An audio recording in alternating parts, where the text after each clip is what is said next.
So I have a slight problem. Well, it's kind of a big problem. There is a problem with, of course, my apartment building, and of course, this is also a test. When you walk out of the apartment, they kind of follow you around in little itty bitty circles. So there's a guy who is on that street, and he's driving around and around and around and around. So let's get his license plate number.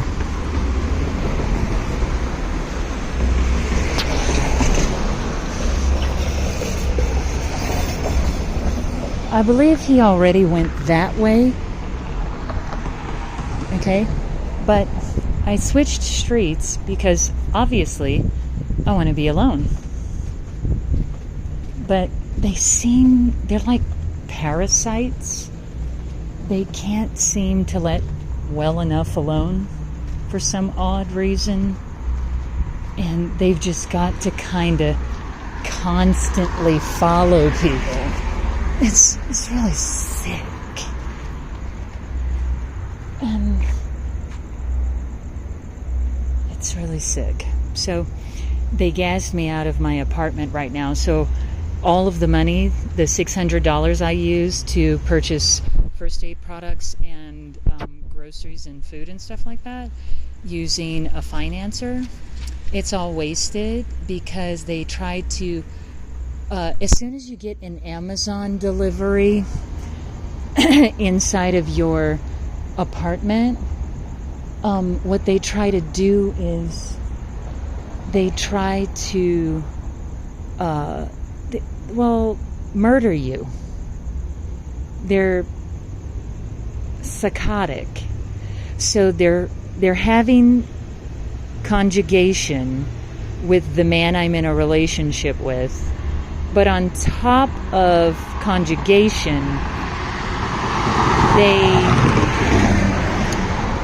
they have to also gobble up. For some reason, they tried to bust down my door twice within 3 minutes to stab me with a heroin needle. And shortly thereafter, when they realized I pulled the fire alarm, they tried to hurry and sneak to make it and turn the fire alarm off so that the fire department doesn't show up and is not a witness. And this is what I'm talking about. So no, I don't need a ride. Thank you so much. I'm a little bit busy. And so anyway, yeah, I'm kind of standing with my hand up on the wall right here because I'm a little bit tired. So that's probably why he said that. What's up, baby? Do you need a ride or something? But he's obviously got a common sense. He's not a psycho. Usually you'll get someone that continues to follow you. Anyway, let's get back to the subject. So I left my apartment. They had it all planned out. So they tried to bust the door down because I got a $600 line of credit. See, they thought that I was going to starve to death in my apartment, and someone became a guarantor for me, and a miracle occurred from the federal government. So someone guaranteed a $600 line of credit to cover medications and groceries. And all of a sudden, the federal government changed the schedule of federal food stamp stipend allotments from the 17th to the 4th, between the 4th and the 9th. On top of that, the local DPSS office went up on everyone's food allotment from $88 to $140 or $148, something like that, $148. So I've been getting blessed tremendously in the past week. Well, I also had to order my own refrigerator, which was financed. The reason someone guarantored this line of credit initially is because there appeared to be a temperature control rigged in my room, and I was broiling to almost nearly to death. And they were sitting, staring at my door, waiting for me to croak over and die. And I'm like, it's not the end of the world. I'm gonna find an ice maker or a refrigerator. So I was blessed with this $600 line of credit, and I said to myself, gosh, I really don't want to eat tuna. Now is the time for me to get something that helps me to feel a little more better. But I did. I bought tons of medications. Now, get this. They've been staring at my door since Amazon delivered my things. Let me go across the street here because I don't want to get people in my video, but I'm going to finish saying what I have to say here before I forget. They were sitting in front of my door for almost an hour last night, and I am like on the corner of the ledge of a high-rise building. So there's a little tiny narrow walkway, and no one ever goes in there. And I have a chair sitting on the balcony to sit in to get fresh air. I was laying in my bed.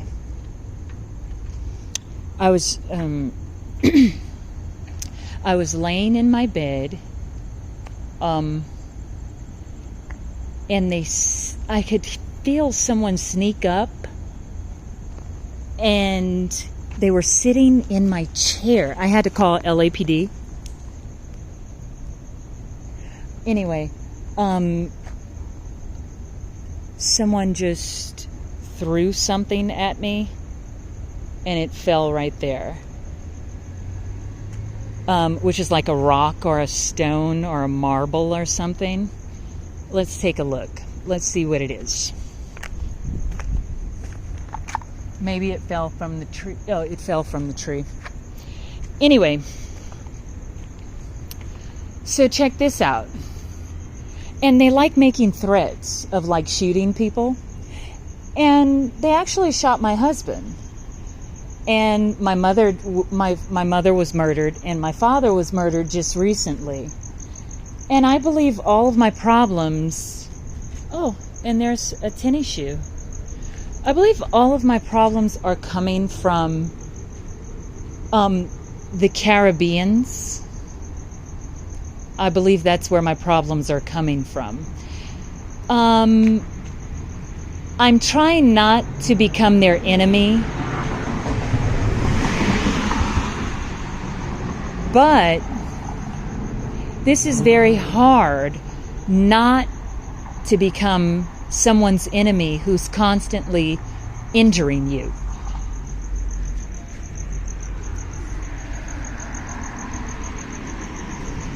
So let me explain exactly what the problem was. So I'm going to get this on videotape. They moved a bunch of dogs onto the property to rape and molest a military device that's in my left rib cage. Okay?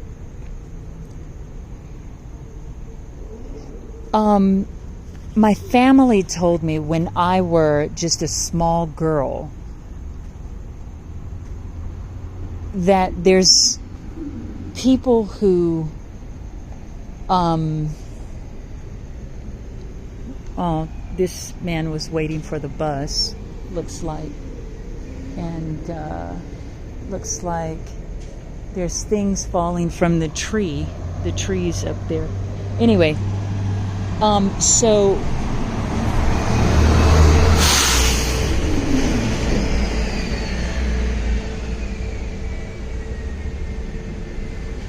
it's very difficult to see him. He's dressed in all black, but it looks like he was able to flag them down, and that's really dangerous to stand in the street like that.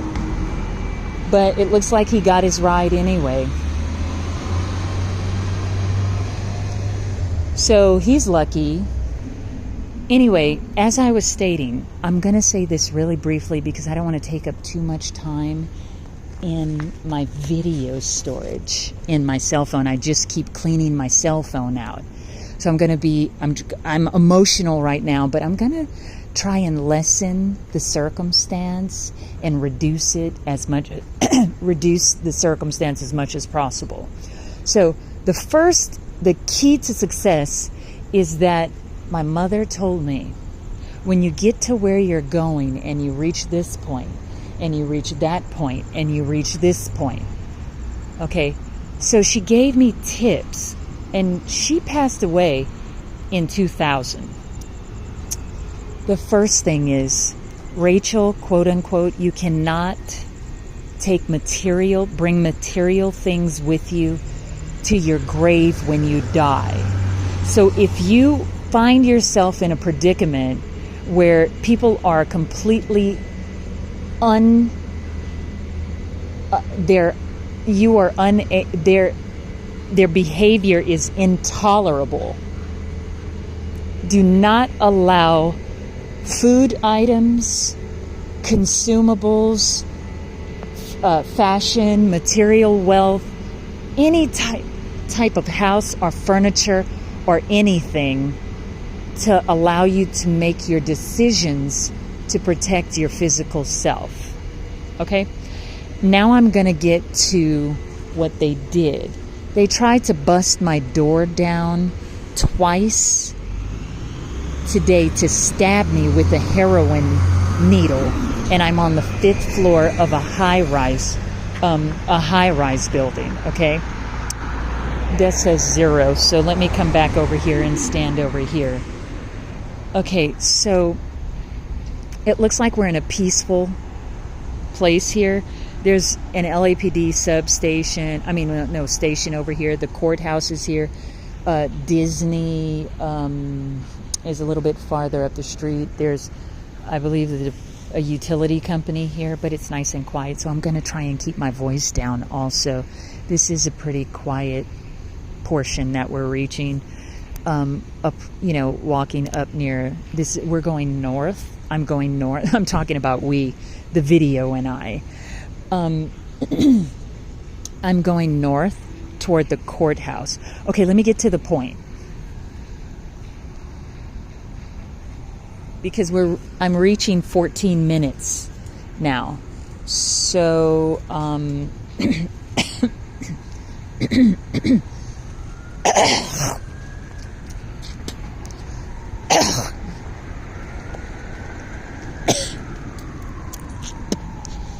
okay, so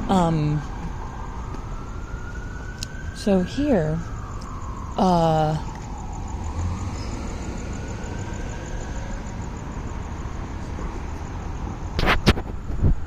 okay, so let me get to the point. The real reason they tried to bust my apartment door down a few hours ago, no, a few minutes ago, an hour ago, is someone guaranteed a $600 line of credit, and they were trying to broil me with heat exhaustion in my apartment. That's not an apartment. I've been there almost 10 years, and I'm not moving, okay? I'm going to move like a decent person that's not homeless, who gets their things together. And I've explained this to them time and time over, okay? And so now the people watching this video, okay, you are going to just become extremely surprised at why they tried to bust my door down twice. They noticed there was an elastic holding the door, and the door bounced back and hit them. Okay? They waited like 3 minutes. They waited like 3 minutes, and they came back. But I had a giant stone, construction stone, on the top of the door.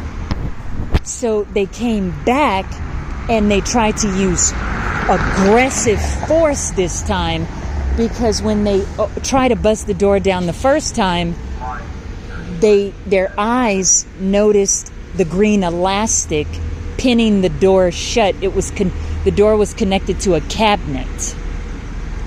Okay? And so they said, well, it's just a green elastic, like a bicycle elastic. So this time when I go back, I'm going to get it done good, and I'm going to go and stab her in her neck or somewhere with this heroin needle once and for all, and then I'm going to take all her shit and rob all of her bags. Okay, so now, but the stone almost fell on their head. It's a huge, like, boulder stone that I got as a souvenir from a construction site of a building that no longer exists. I'll put it that way. So, yeah, there's like dead spirits filled in my room, but that's okay. I don't mind. And when you look at the stone, you can actually see eyeballs and things moving around. You can feel people and their spirit. You can feel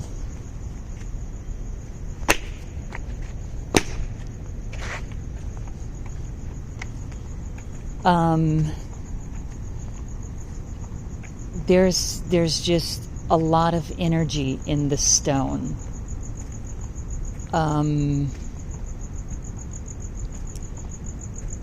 The stone, it's been in my apartment room for almost, I'd say maybe 2 years now, maybe sometime before the pandemic.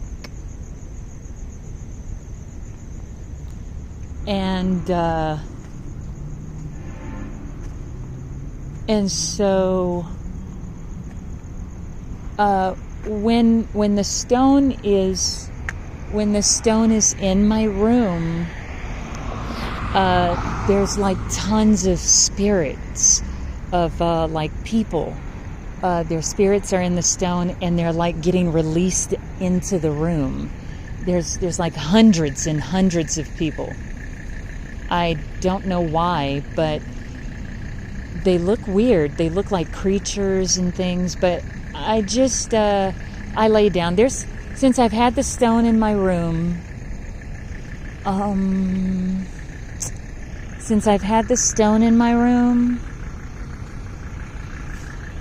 my shoes move around.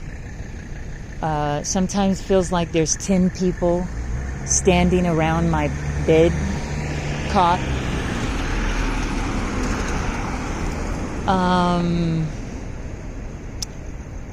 And what else? There's the courthouse right up there. There's a court in downtown Los Angeles, and the Disney Hall is up there, but I don't want to walk way up there. The hill is quite steep.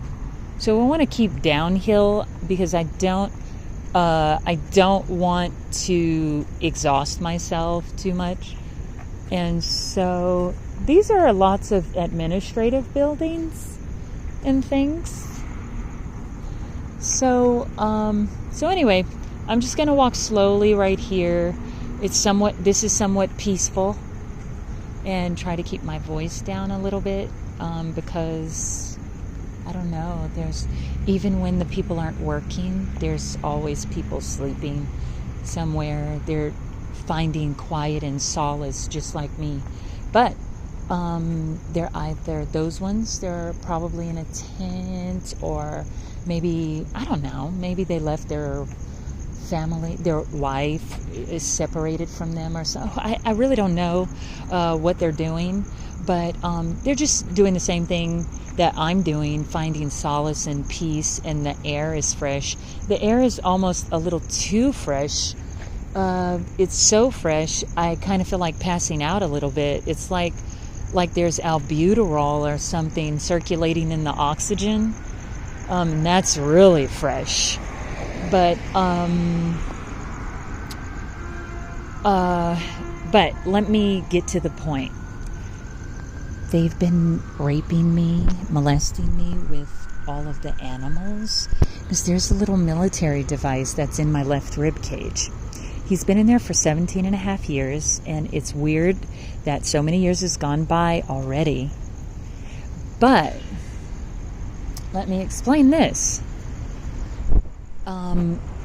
Molesters are very confrontational about their molestations. So what they do is, there was a man that used to molest my son in between the sheetrock, and he would, and I was unaware of this because I was unaware of what he was doing until I completed more and more psychotherapy training later on.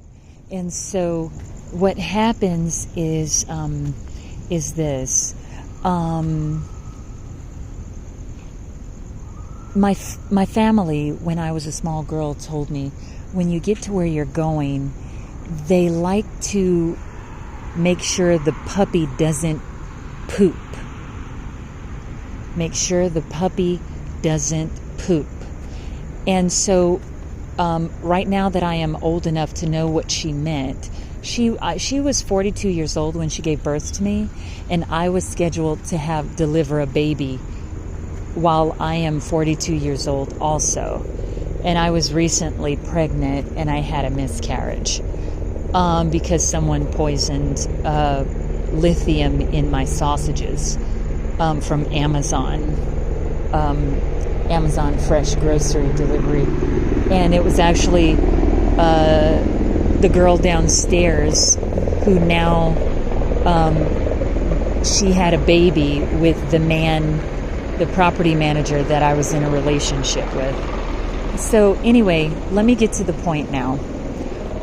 Basically, wow, look at all those windows. Look at how many windows. There are just like people really work in there. That looks really suffocating. But I guess if you are working all the time, you don't really have to worry about that then. I guess. Anyway. So getting to the point,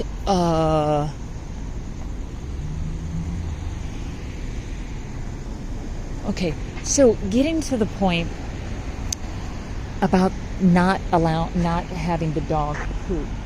Okay, so they said there's people where one of the destinations that you might be going, there's 3 destinations, and if you go to one of these destinations, there's a group of people that practice heavy voodooism, like voodooism and voodoo seances, and they use music and music lyrics to prey on you bad things, to covet, to take things out of your household and bring those things to their household. And so far, I have nothing in my house, and I've just exited. Hi. Hi. I love you too. Love you. Hi. Spasibo. Okay, so that's just a spaceship. They're always right up there. I believe they're from the Soviet Union. They're safe. So anyway, what my mother and my family said was they're going to try to get photographs of you and whatever man you're engaged to get married to, or whatever man you're in a loving relationship with, or even if you're just having a nice, pleasant dinner, if you are having a nice dinner date, whatever you choose,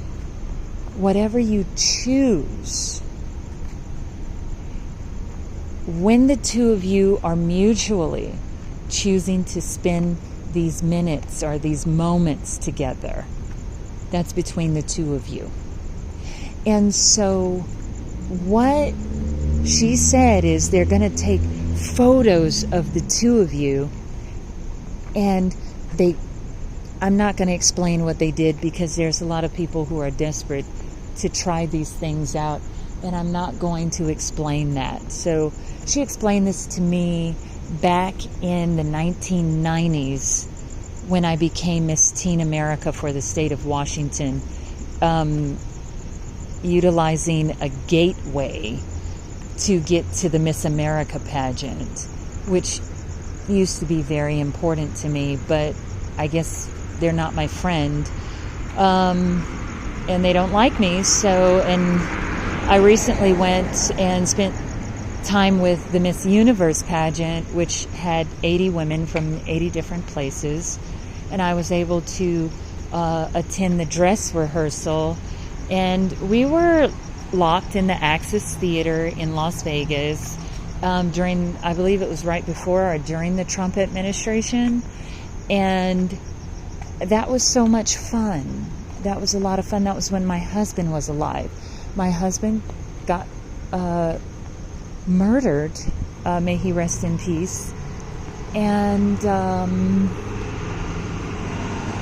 so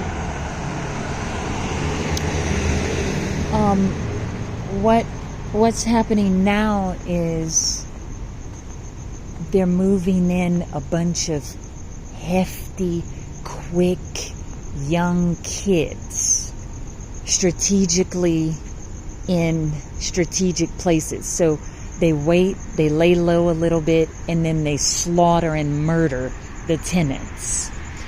And they slowly murdered every one of the mixed race and white or Caucasian tenants, and they're filling up the entire property with these Caribbeans, like they just came off of a ship and just stole a bunch of identities or something. And this is like a exchange point for them, or a port of authority for them, that gives them privileges and things. So they're just sitting there, and so they tried to murder me just about an hour and a half ago, and they said, well, they could have murdered her earlier, but they hired a rat to murder her. So they said he was too slow. So they came in and they were trying to bust the door down twice in 3 minutes, and they were trying to stab me with a heroin needle. And there's, like I said, there's already like 30 to 50 corner stickers on all of the doors. As we're gonna wait. Hold on. Okay, so it looks like they're traveling with their four-wheelers.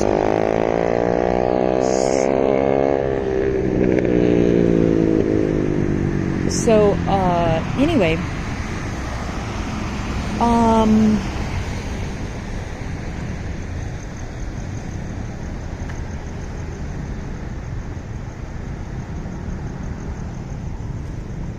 okay.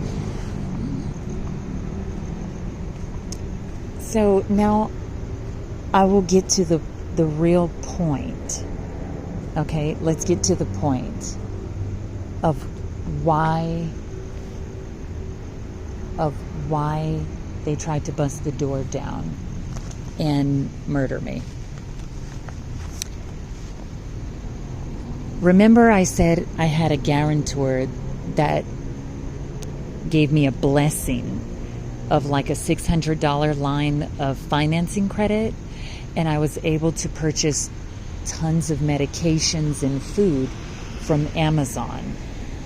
Well, I had the delivery discreetly delivered to my front door, including a small countertop portable car thermo cooler refrigerator. This was just under $90 and comes in different colors. And so, okay.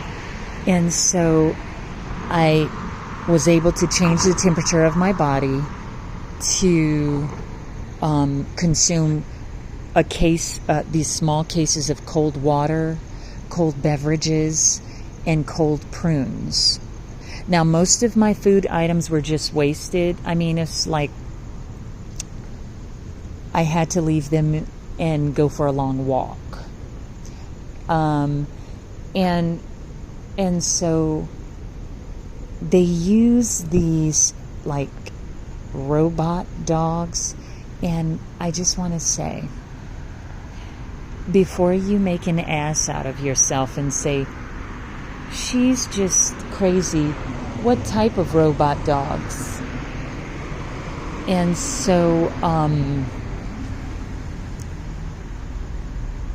those are not tenants that are living on the property, FYI.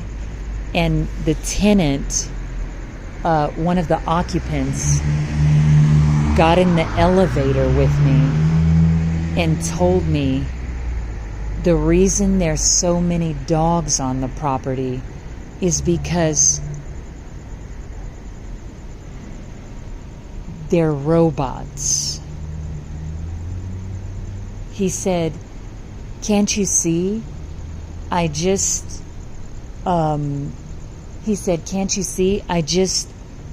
left to go somewhere, and I come back and I have all these dogs with me. He told me when he got in the elevator, because there's nowhere to talk to anybody. There's nowhere to talk to anybody. They monitor and videotape everything. There's hidden cameras in all of the units, and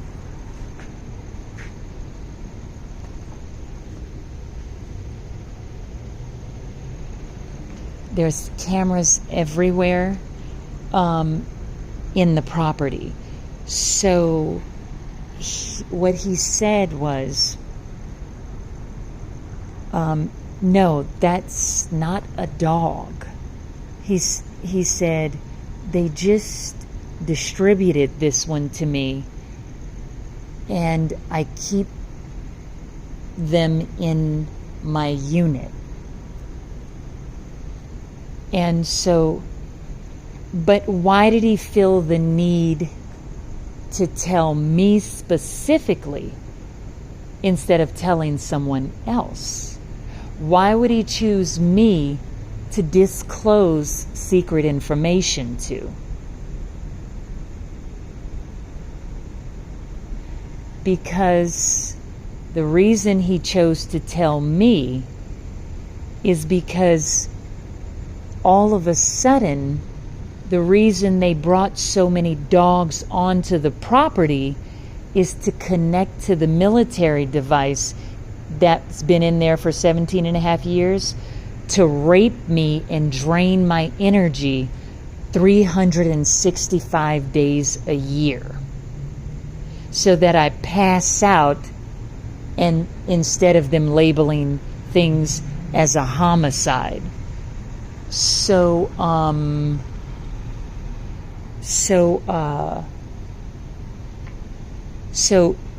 when we entered the elevator, we got in, we had this all the floors to travel up, and that's when he gave me a briefing, and he gave me a briefing. I'm going to turn the camera away from this, whatever this camera's, I mean the cars and the people that are walking nearby. But so when we got in the elevator, he gave me a very quick briefing. And he said, "You wonder where I got all these dogs from?" He said, these aren't dogs, they're robots. He said, "Can't you see how many dogs they moved onto the property? They brought them onto the property to rape you,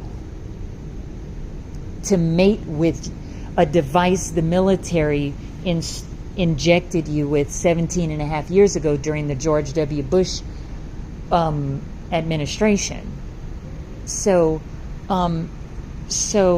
I told him, well, he doesn't look like a dog in the elevator. So I told him, I did ask him, well, why do you choose to tell me? Why do you choose to tell me? I know there's not very many tenants on the property.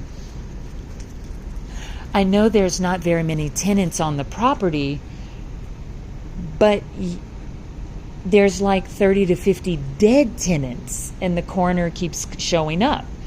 So he said, well, yeah, I just went and picked this one up. This is a robot. I said, he is awfully large for how short he is. I said, what kind of dog is that? And then he's hurried and rushed to tell me, but because there's cameras in the rooms, in the units, hidden cameras, there's cameras filming. They put up blue and white stickers everywhere saying there's filming going on. He doesn't really he didn't want to talk to me out where the tenants are, because he said the same 10 or 11 people that are wandering around the real estate property are not tenants. They're staged. They're staged to they invite people. So now when he said, well, I said, well, why are you telling me this? He said, well, how did you move in here into this property? And he said, well, no. Go back in time, and is anyone in contact with you that used to work here, that moved you in? And I said, well, a church of about 300 African Americans that were covering the authoring of a book on the King of Pop. So around 2014, they caught me. I was running away from home, where people had placed me into a house in Koreatown.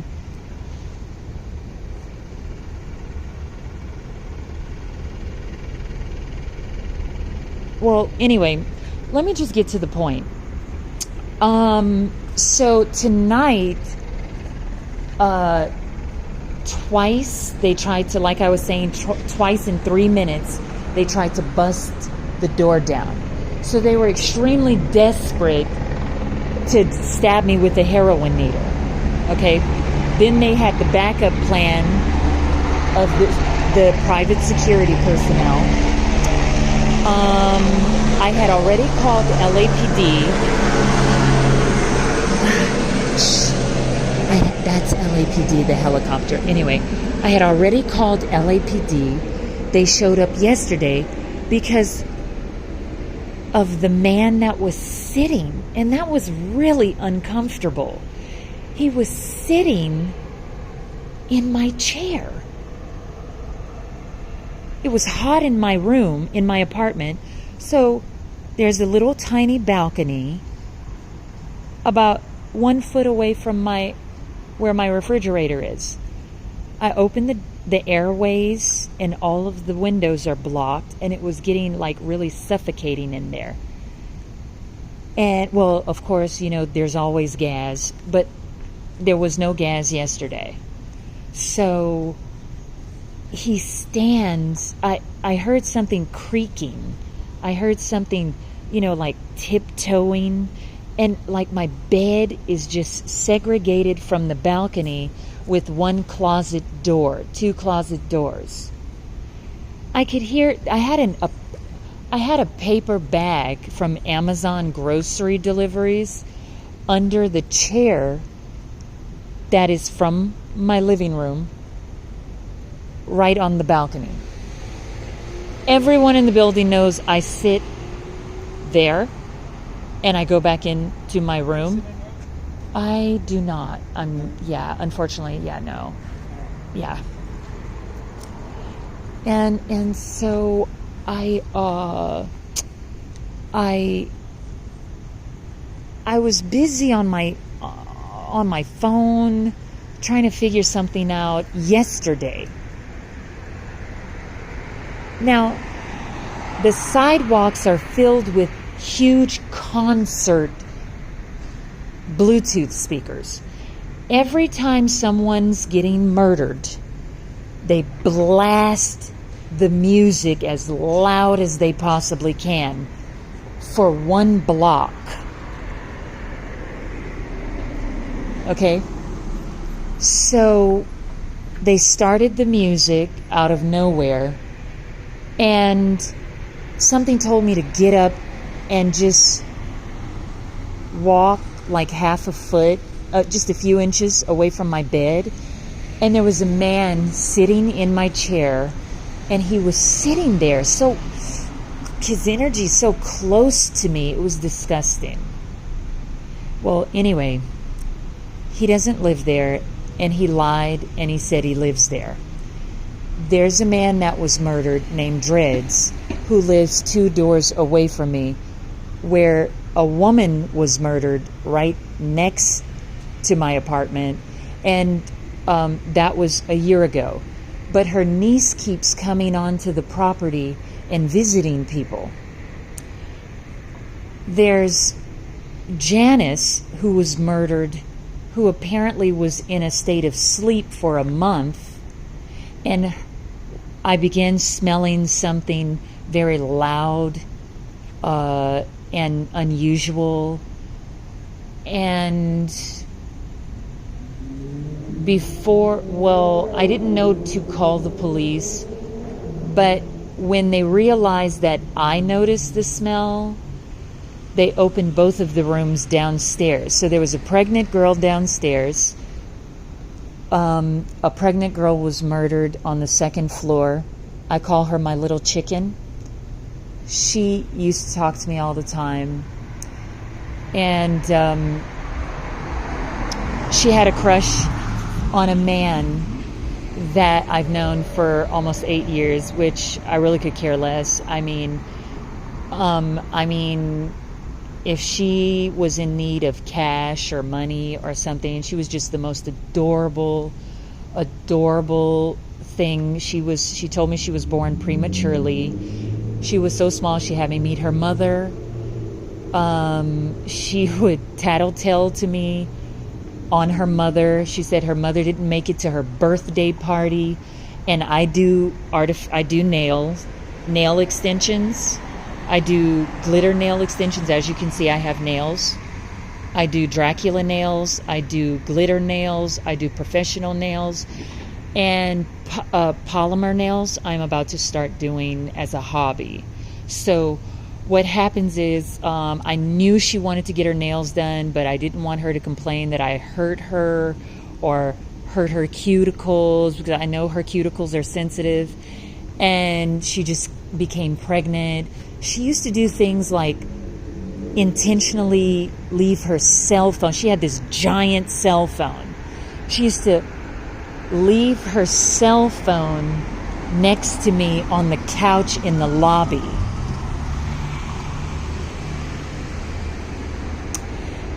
And on her birthday, the same people that were screwing my husband, who participated in his murder, they evacuated all of them off of the real estate property. One of them actually got pregnant with my husband's child, and they shot my husband across the street from the police station. After they injected him many times. And we were newlyweds. Okay. After the homicide, may he rest in peace, the same people that used to hang out in the real estate property, they rushed and gave them all $2,000, almost $2,000 a month, plus a $2,000 furniture voucher. I've been there almost 10 years. They told me, we're going to shoot you. And they approached me with UGS security and told me so after my husband's murder, I began a relationship for a year and a half with their property manager. He's mixed. He's from the same country almost as my husband. And they got jealous because they told me they were going to shoot me before we ever, quote unquote, give you a Section 8 voucher to leave this property and live with your husband. And they were all taking turns, like they raped him in my apartment, and I refused to leave my apartment because my apartment is considered homicide evidence.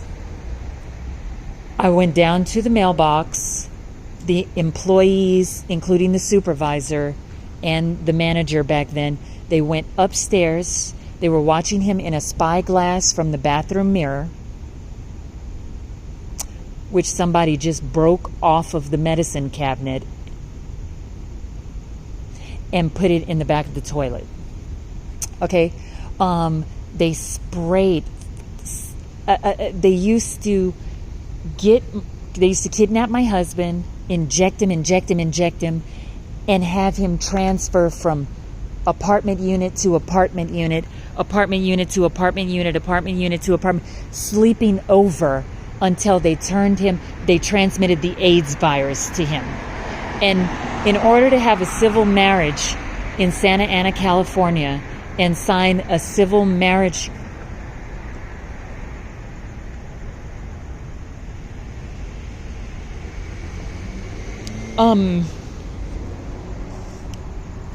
in order to do this, you have to have many AIDS tests. You have to have STD testing. You have to have blood tests. I had to live with his family and leave my apartment and live while I was paying rent. I have to live with his father and his sister and their children for 6 months. And he speaks absolutely no English whatsoever. I had to get cues from him. It was almost like he installed a program inside of me. I was extremely fluent in Spanish.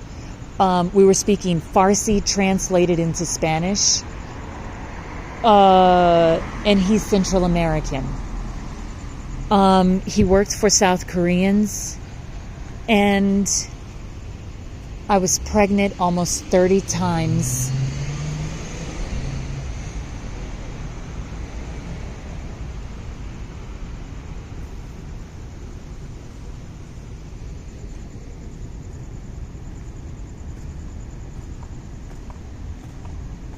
So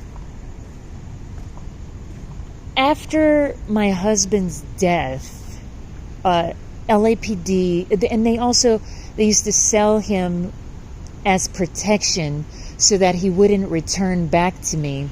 They used to sell him to police officers so that they could barricade, like after you get a taste of him, they would be able to barricade him with a few cops from ever touching his wife ever after those occurrences,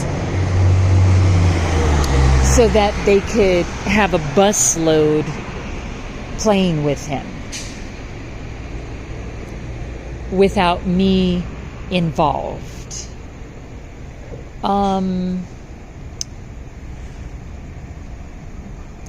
Recently, they hired a man who had a wife, beautiful wife. She was young. She had blue eyes, long, silky hair. She was younger than me. And there's something I have in my possession that my husband is living inside of in the apartment unit. I have his Prada coat with me. I borrowed this because I was cold one night, and he loaned me his coat, and he was supposed to go to work, and I was supposed to bring his coat back to him. He did not give me this coat because I have my own, and he's real small. He is shorter than me. And so the property manager came into work, and all of a sudden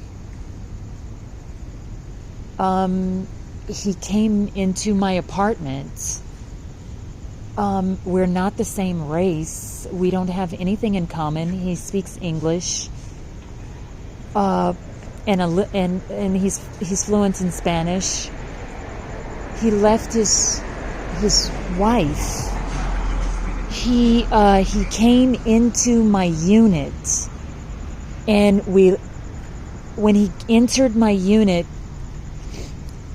he walked to the door, and he locked us inside, and he put his arm around my neck, and I could see my husband as clear as day.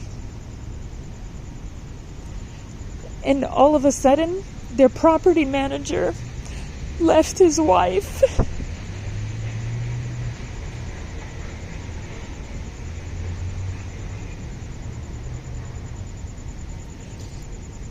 And she couldn't understand why, because she's been with him since she was 14.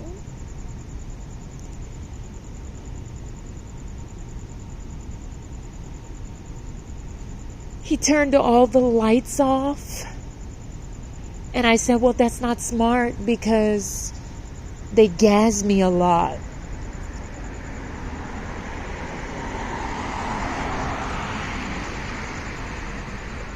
And so he locked the deadbolt lock.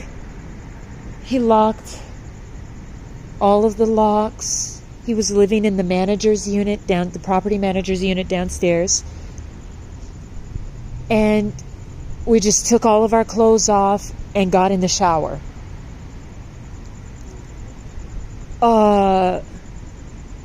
He put his arm around my neck, and asked me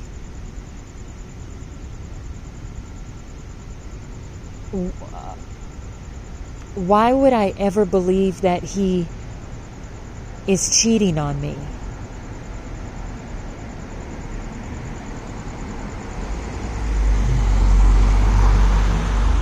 And I asked him, I said, are you sleeping with the this little Jamaican girl downstairs, this Caribbean girl downstairs? Is that how she found this place to move in? Okay, but this is their property manager, but I'm holding a conversation with my husband, who's dead. And that's why he put his arm around my neck from behind, and he said, "Don't you ever disrespect me like that. You know I would never commit adultery."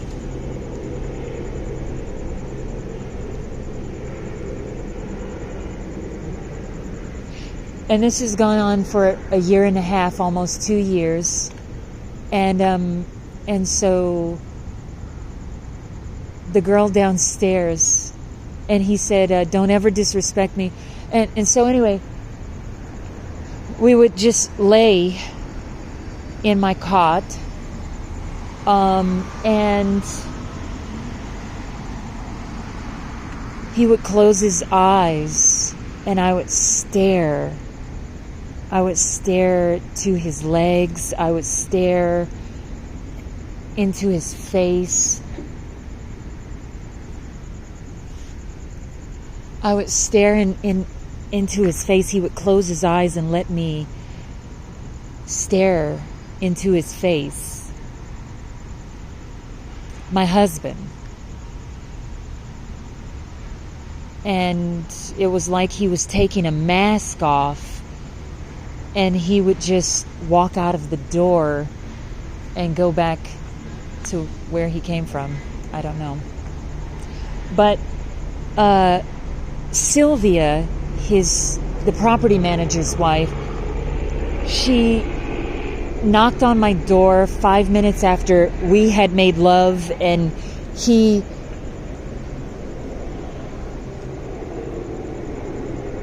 put some sort of rod in my... It was like some sort of surgical rod or tube. He turned all the lights off, flipped me over, and when he entered me from behind, he had something...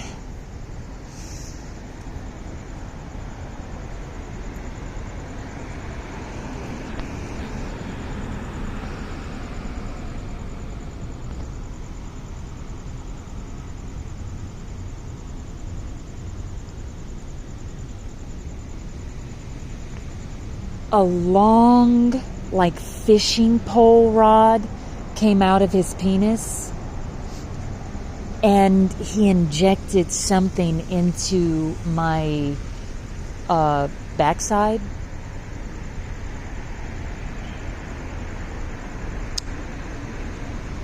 And it sounded like a reel, like zzz, like that. And well, I saw him a month ago. But anyway, the property manager's wife, I know it's weird saying, "Oh, my husband," but the property manager's wife knocked on my door. So anyway, let's get to the point, because we're reaching 58 minutes and 50 seconds. So she comes to the door, and she said,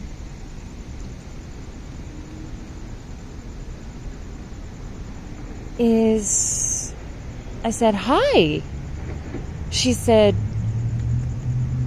she looked down at the floor, and she said, "Excuse me, is Dennis here?" And I looked into her eyes, but I didn't want to intimidate her. And I said, "Who is Dennis?"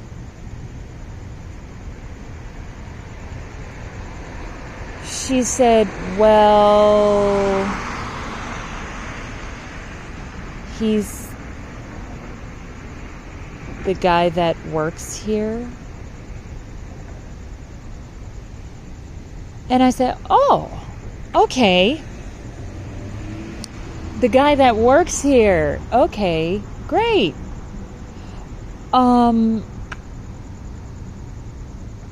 She said, is that all you guys did was kiss? And she said, are you sure he's not in there? Can I come in and look? So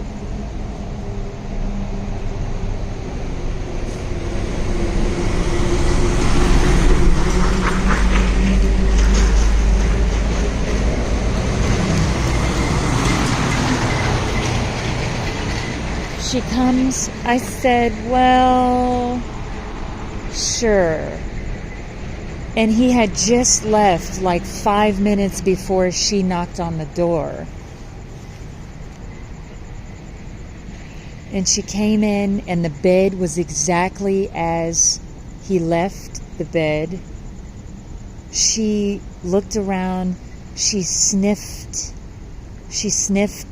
around the bed. She sniffed. She wanted to, everything was sitting like where I serve him, where I put his refreshments, the cot. There's no furniture in there whatsoever. It looks like an art studio, but there's his spot.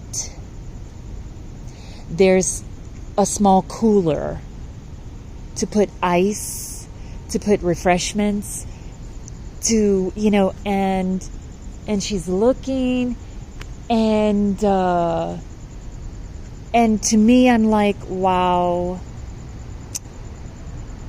She wants to know how I serve my husband. But the manager is her husband, but she couldn't actually say that he's her husband. And a year later, he told me that's not his wife. But a month ago, the little girl downstairs delivered her baby. And I never saw him again. So 2 years, he's been making love to me in the backside, and they used my dead husband and the Central Intelligence Agency to put my husband in him. And I won't leave my apartment. I've been there for almost 9 years, and they've gassed me with like 10 different biological weapons, and I refuse to leave my apartment. I owe them $10,000. They participated in his murder. And then to top it off, they brought this gentleman into me and got a Caribbean girl pregnant so that they can come back and steal my widow status and say,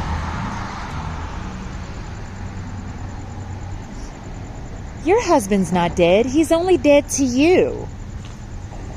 Matter of fact, our tenant downstairs who's Caribbean, she's not Black American, I'm sorry, she's from some other country or whatever. Matter of fact, she just had his baby. So, we stole your marriage anyway. He never wanted you. You had nothing. He shared nothing with you. You're nothing.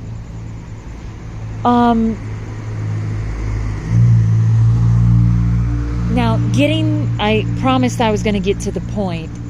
And tonight, my mother told me and my family told me when I depart from them, and there's 3 destinations I would possibly go to. But if I come to this destination, which I had no idea this is exactly where I was going to be, although my mother brought me here when I was like 10. And told me about the doggy thing. They told me they're going to use doggies to try to make you get constipated. No, not use doggies. They're going to try to do voodoo seances with music constantly to, these are called, these Caribbean, African, they come from India. They do these magic spells. They're very much into these voodoo seances. And if anybody would go crazy sitting there all day.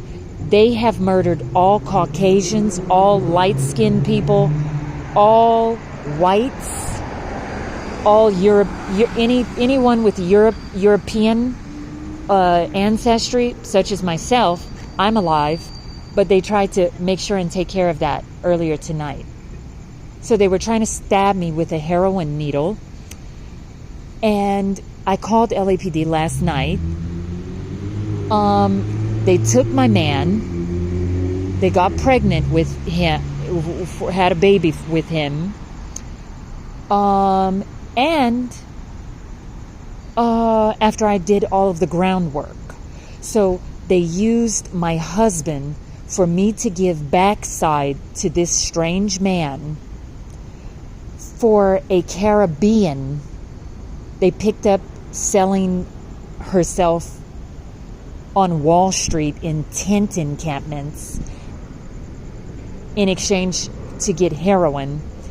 They moved her into the room downstairs beneath me so that she's constantly in his mind. Okay, so anyway, enough about him. He's nothing to me anymore as of a few hours ago. As of 3 hours ago, nothing.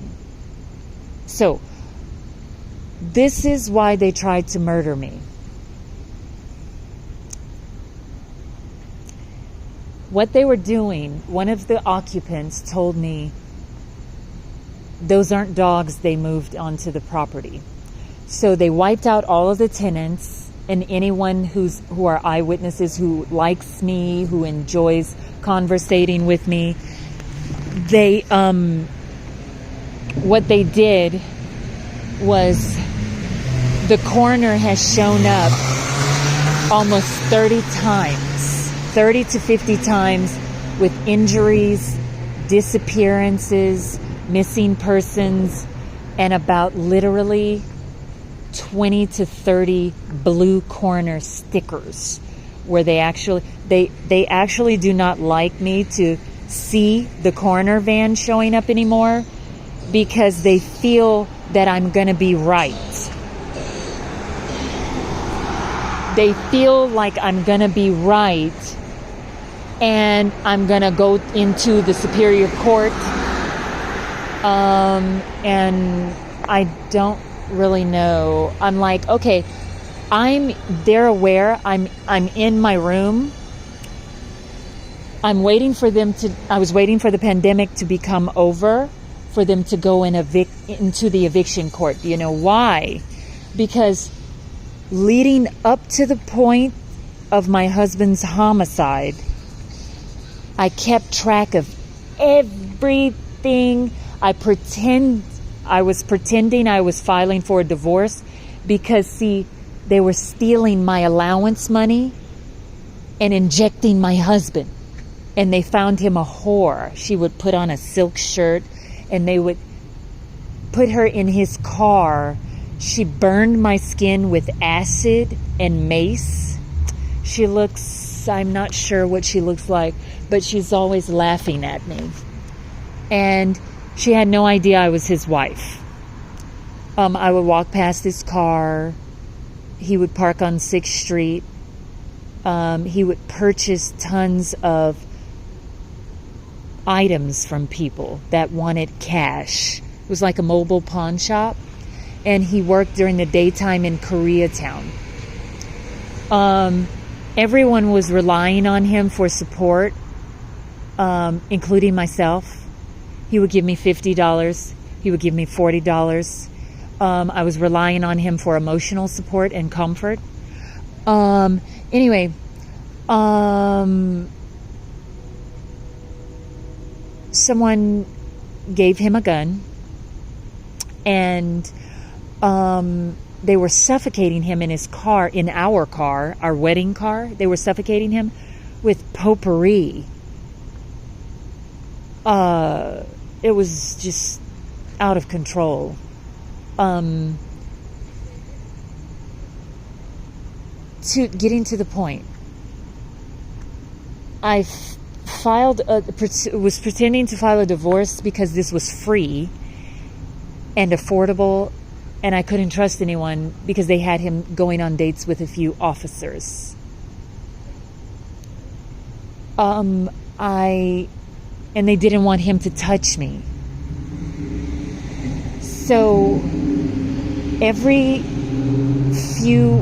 week I would go to family court and I would update a list and itinerary of everything they were doing.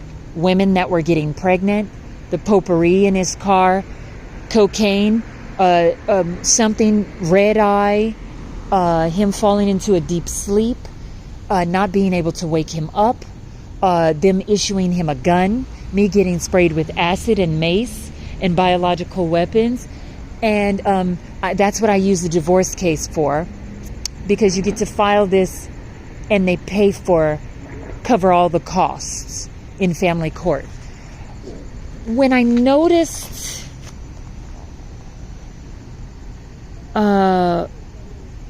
something strange going on, I actually attempted to serve him the divorce papers, and I kept asking him, do you want a divorce? And he said no.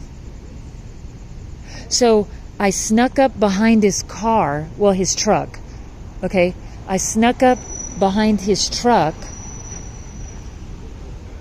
and I ducked down and I put a copy of the summons under but I knew that wouldn't be real because he's got to sign the documents. And of course I loved him.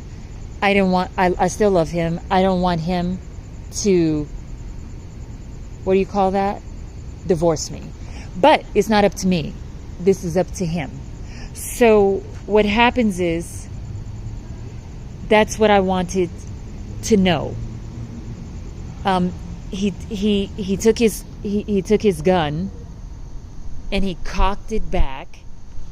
When I came up on the left side of his car, and I was afraid he was going to take off and start the ignition, and so I rushed up to the left side of him and I put the divorce papers under the windshield wiper. And then I backed up. And when I backed up, when I was on the left side, I noticed he had a gun in his crotch.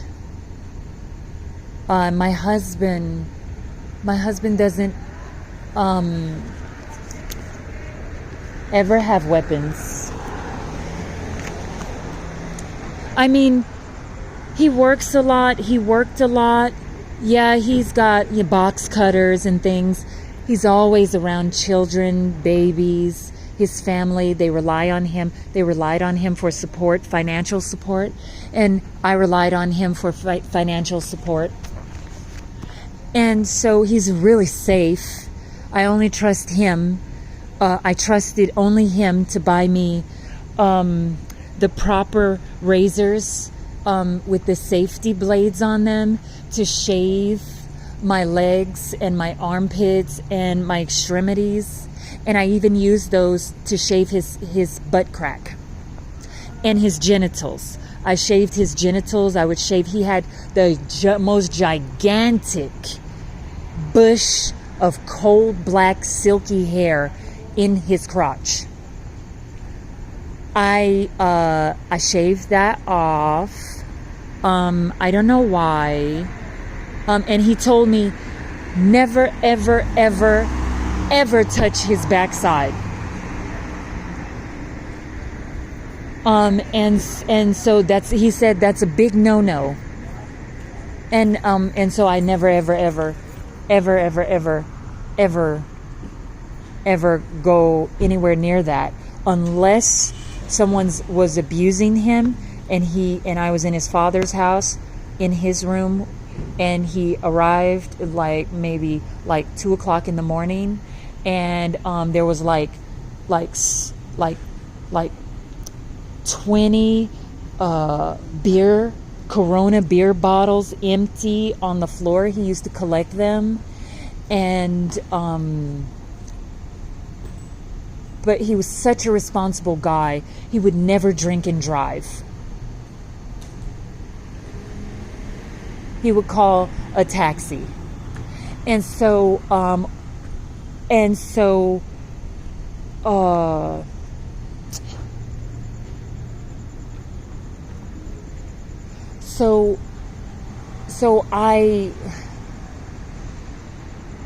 one night he came back, and I called him earlier. Well, he called me, and so he wanted me to hear the 5 friends that were in the background.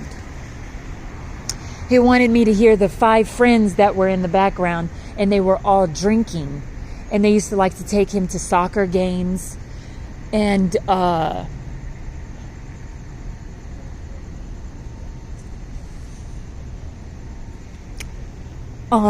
and they used to take him to Central American like parties where he would sit, and they would try and find him a woman. And he was such the most sweetest man. He would sit and he would videotape everything they were doing sitting in the table. And they were drinking, and they were dancing, and they were playing music. And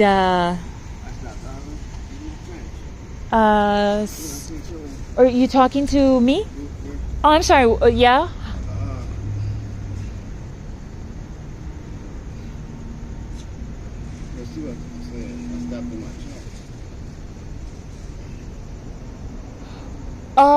I'm actually busy. I'm in the middle of narrating something. Yeah, thank you. Okay, bye-bye. It's okay. Bye.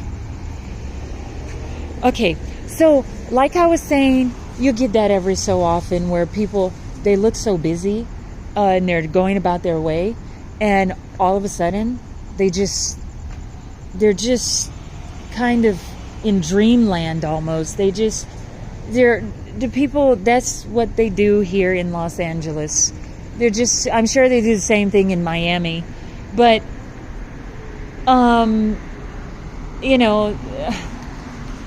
you can't be mad at them. I mean, you can't be mad at them. Anyway, I just go for long walks. I've walked almost 60,000 miles since November of 2009. And I just recently slowed down with walking. So, what happened is my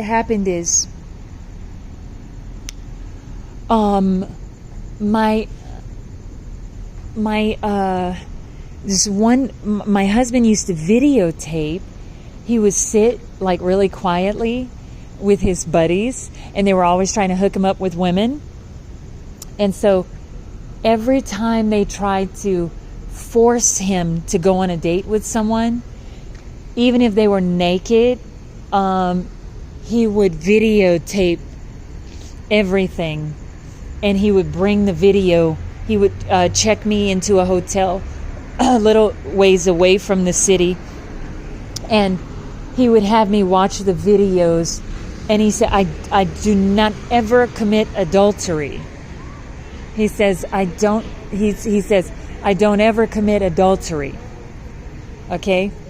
And stuff like that. Now, getting back to right now, the reason they tried to get into the barricaded door in my apartment is because I used the line of credit. to purchase a bunch of medications from Amazon. I received the medications. I had been testing a few, like 2 medications for the past almost 5 months, because they keep molesting me on the property with their animals, and they're trying to cause a block of stale potty poop, stool, backed up in a storage container. It's hard to explain. Well, it's not hard to explain. It's in the left quadrant plane of the physical anatomy, speaking in medical terms. Okay? And what happens here, while I'm explaining this, we'll look at the beautiful lights right there in the building there. And so what happens is, I just learned a new posture, okay, in the shower. So I just learned a new posture in the shower. And these are like, honestly, these are figure skating postures. Okay? So with the figure skating with the figure skating postures combined with the medications from Amazon Fresh, that's why they tried to murder me tonight. So for 5 months I've been testing this out, and they were trying to cause a blockage, molesting me randomly on the property, and I would have stale stool in the left anatomical quadrant plane, anatomical plane, physical anatomy, anatomical plane. It's called the left quadrant plane in medical terminology.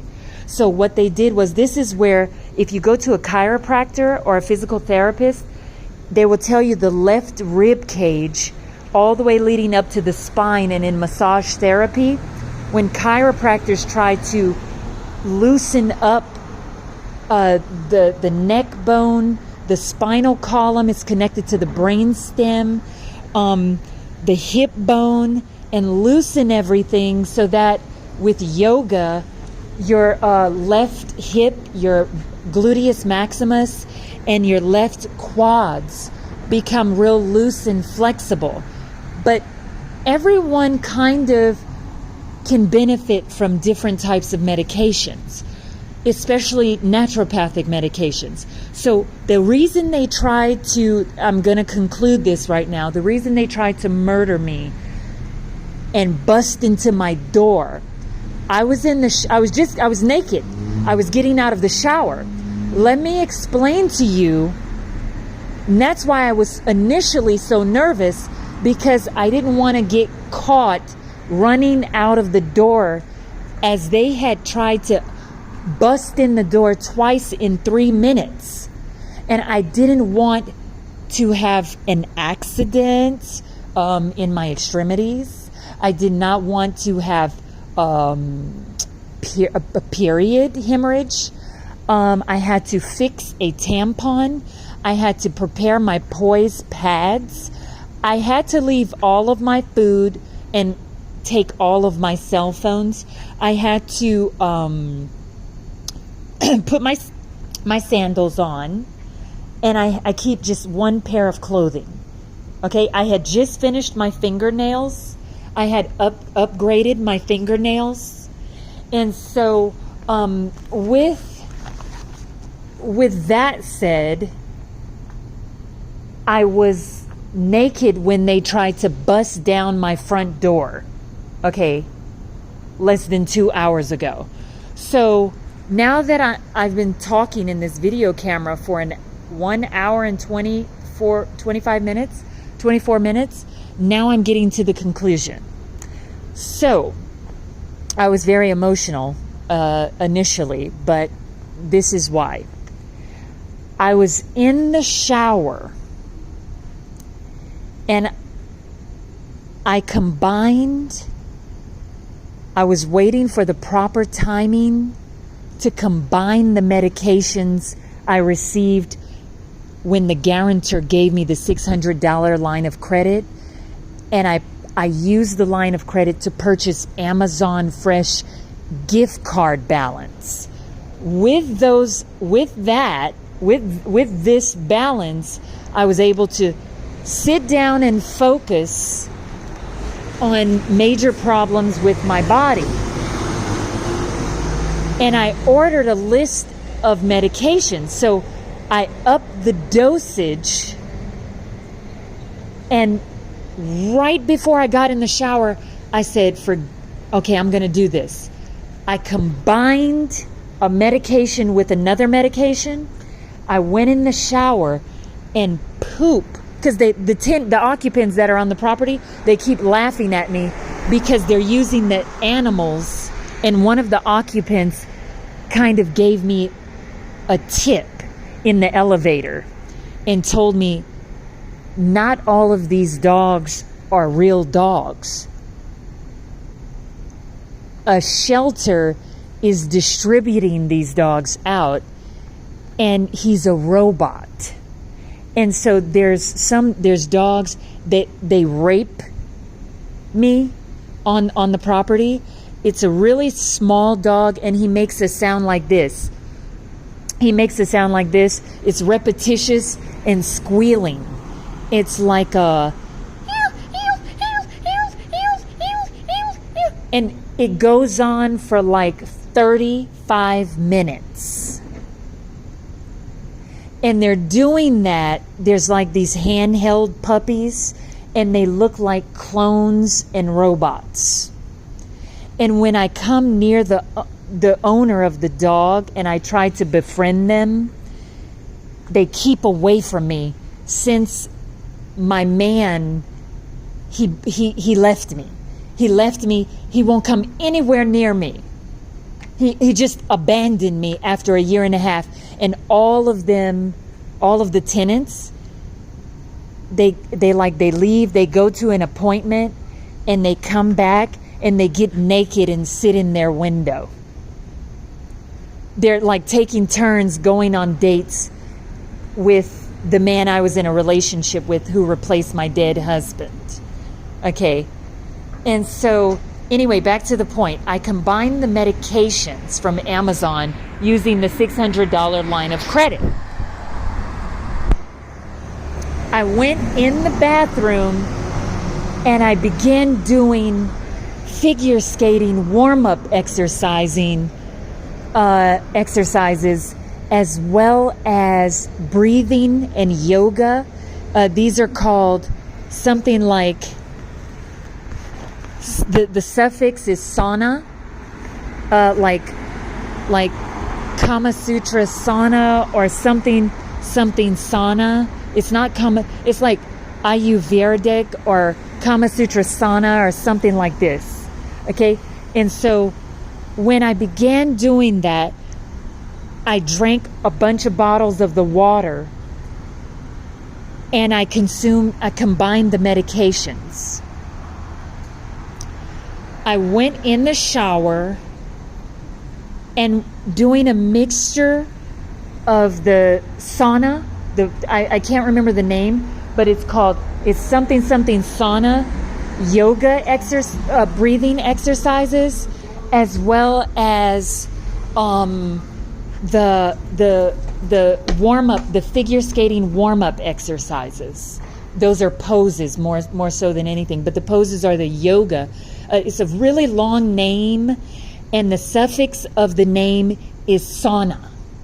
So these are like Ayurvedic yoga breathing exercises. This occurred 5 minutes before they tried to bust my door down. So they were all trying to constipate me, and they were doing a voodoo seance, trying to blockage the stools in my gut so that I could implode with poop, stool. And so when I did this in the shower, combined with the Amazon medications on a timed schedule, I breathed, and I did something like a Lutz pose, like a Lutz, not a sow cow, but a Lutz. With the arm positions, I brought them back, and I did like a flip pose, a flip foot pose, And all of a sudden, a door unlocked with the help of the medications from Amazon that I combined, and a flood of liquefied, melted stool, I swear, peas from last week, poured out of this spout. It just went nuts. And I stood there and I kept doing the same pose and the same breathing exercise. And I barely even had to use a medical glove. I didn't have to do anything. I was standing there, and all of a sudden, a spout opened. It was like the second, third, like a fourth hole in my gut in a little storage container that was locked. And all of a sudden, and I got scared, and I turned into like a kindergartner, and I felt like I was going to faint and pass out, and everything just went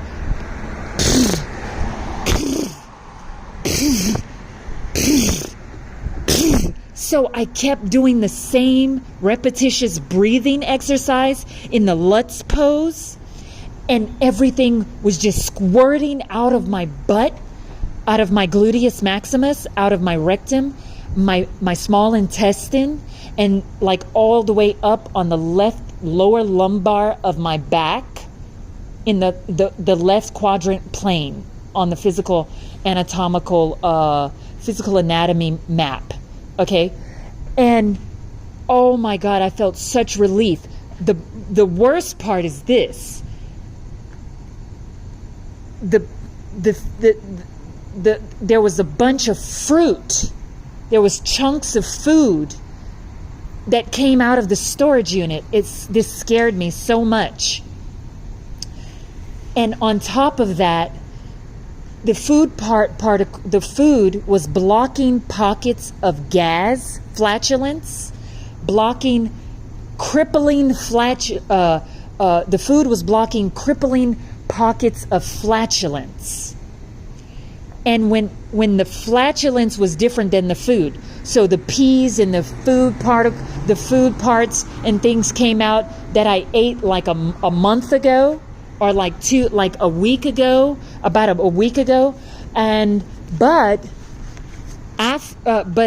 after that was removed, the spout it continued to have this is called dilation. But I didn't inject a local anesthetic in the rim of those gut areas. I did not stick a tube in there. So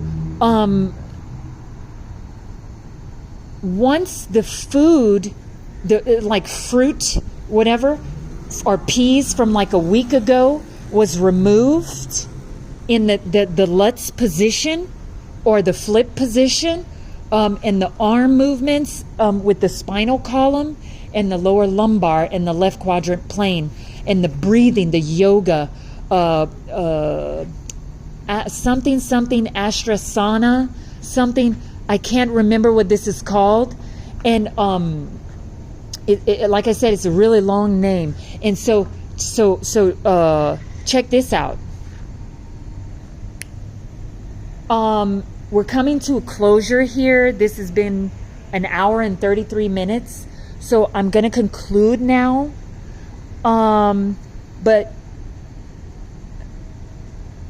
after it was like, these were like pineapple chunks, peas from a week ago, and things of this nature. And that was all odorless.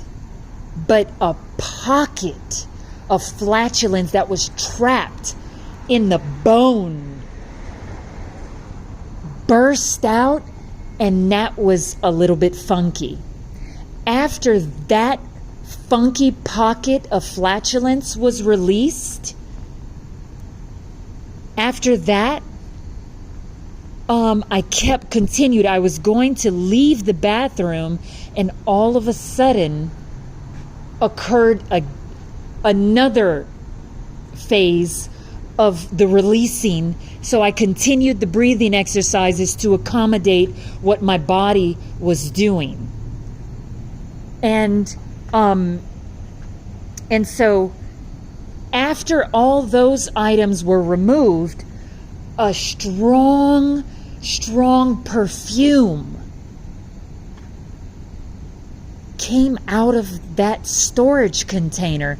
It's a strong perfume that smelled like Egyptian Arabian oils.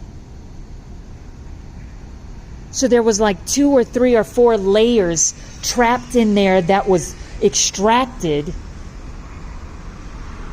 And with the combining of the medications from Amazon, thanks to the $600 guarantor of financing that I had last week, which saved my life, I was able to buy a portable thermo tabletop portable refrigerator. This comes with an electrical cord that you can plug into your car cigarette lighter, and it's a really small refrigerator. You can put miniature Coca-Colas in there, bottled waters, smart waters, things like that. I have my prunes in there. The only thing I have left now is tuna, and there's almost a month to go. There's almost 6 days until I receive my check, my PTSD check. And I would say 2 weeks, a full 2 weeks before I receive any food stamp stipends. And they actually had the nerve to call security and then say that I'm a 5150. So when they notice the perfume, that's how you can tell they're molesters. So when they noticed the perfume came out, I was so fresh and clean, my stomach became flatter. I walked into my living room and I began leaning over, reading my cell phone, and that's when someone tried to bust into my apartment to come and rape me and inject me in my neck with a heroin needle. They called UGS security. He had a container of heavy biological weapons on the front of his chest. This is how then one of the Caribbean women who pretends to be a tenant, who drives a little light green car, she tries to act like she's okay. So what she does is, we have a contracted counselor on the property, and she's not an employee, she's a counselor on a contract. Okay? And so what she did was she functions, and she graduated with a psychology degree. She was driving a small light green car with little flowers on the back of the hatch of the car. The Caribbean woman with those dreadlocks in her hair, she began telling, I told the security guard all the way up on the 5th floor, he said, is something wrong? And he had his gun, he had a big container of mace, he had I believe he had a body camera, I'm not sure, or a walkie-talkie or something, and he also had his cell phone. Now, he was asking me questions, and naturally I was loud and emotional because I had just gotten out of the shower. So I was talking loud. Any woman or man will talk loud if you're in your lease agreement, your occupied unit, and someone tries to bust into your room after you complete a bowel program, and you're not even dressed yet, stepping out of the shower. Matter of fact, the water was still running. And so my voice was loud. And there was an elastic that prevented them from rushing up and stabbing me with a heroin injection. This is how they murder all of the tenants on the property. And there are people that snitch on them, and they told me that's how they murder everybody. And so when they run out of money and they don't have dope money, and they don't feel like going to their drug dealer, and they don't want to give up their car title deed, and they can't afford to pay. See, they want to be in a relationship or a marriage with a man that's not theirs. Okay, so I earn my man fair and square with quality. I don't pay him as if he's a whore. But I guarantee you, I won't let him starve. He won't starve. And if I have $1,000, I'll give him 100. And I've been doing that with my man. They had to inject him, get pregnant. I mean, there's a list of 900 things they did to try to keep him away from me. But you know what? They win. They win because it's all over. It's done. There's nothing there. He left me. He has a new baby. But on top of having a new baby, while the security guard was talking to me, I was explaining to him that I was in the shower nude and they were trying to bust my door down. So I put a giant brick stone on top of the door while I hunt for my sanitary napkin, my tampon, my shoes. And I said, I better leave and go for a walk because they're going to try. I'm on the edge corner of the building. They think they're safe. They're in a safe predicament. So they're going to come back a third time. But the third time they come back, they're going to really murder like they did the other 30 tenants. None of those people are tenants. And let me explain something. Because I'm a figure skating coach, they went out and they hunted for young, energetic boys. And they moved him in 2 doors around the edge of my door where there's no cameras. So matter of fact, the apartment that they moved him, that they're in, and you can tell he's got a little suitcase. He's got a little tiny rolling suitcase. He sits in the door. That is not a crazy person. He's not crazy. He is not on SSI. He is not crippled. If you see him walking, I saw him walking. All those Jamaicans going into his apartment, that is not an elderly person. They hired him. They said, well, all the other tenants are frail. They handpicked him. Oh, he's got these big head of dreadlocks. Are you serious? You know how much money it costs and how much detail you have to put into caring for dreadlocks? And they're trying to pretend that he's a tenant. You have to have leg amputation to qualify to move into that building. You have to be a veteran.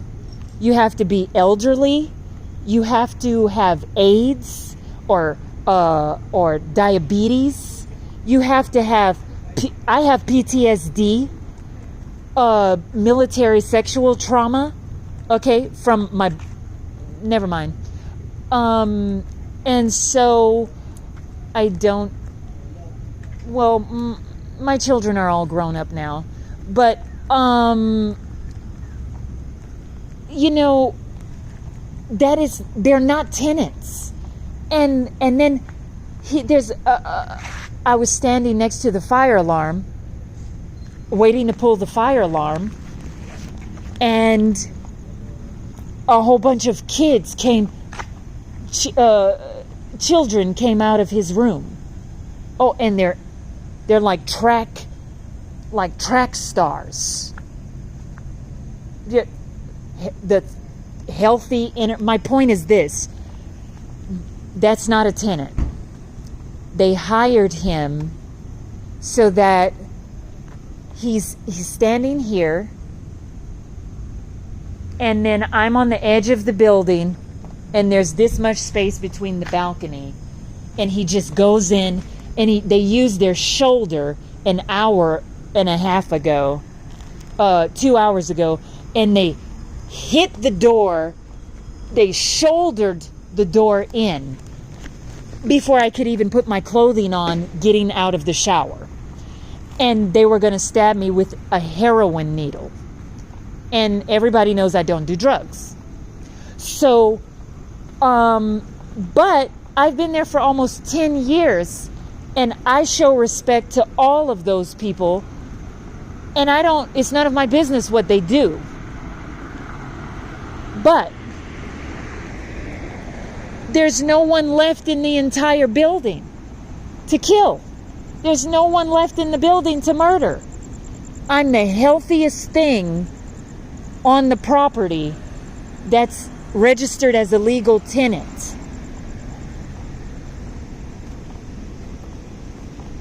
And so anyway, so check this out.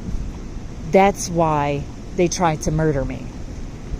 They like to laugh at people who stink, and the reason they're so into the guy, okay, they're so into the guy, ew, yuck.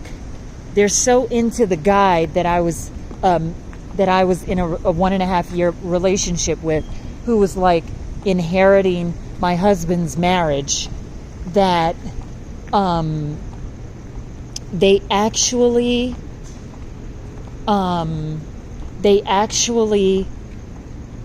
try to use all of those puppies.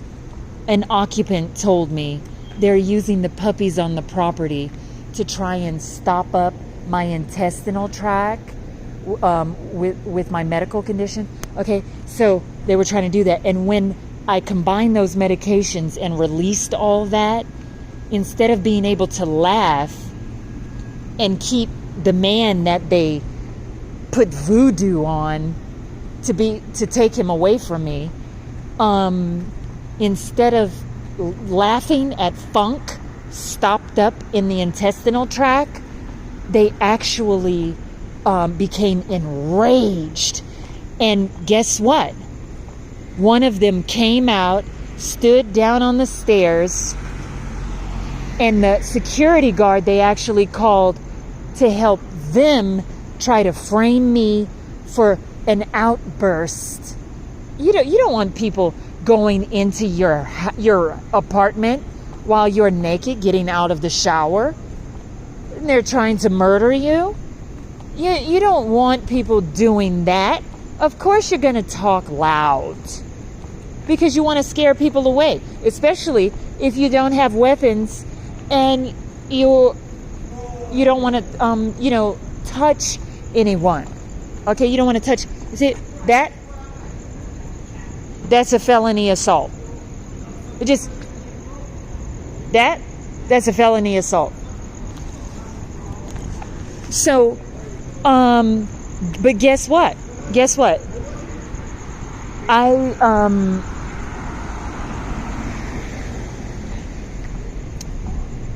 As I was talking to the security guard, a woman just came out of nowhere. I believe she thought I had gone back into my apartment.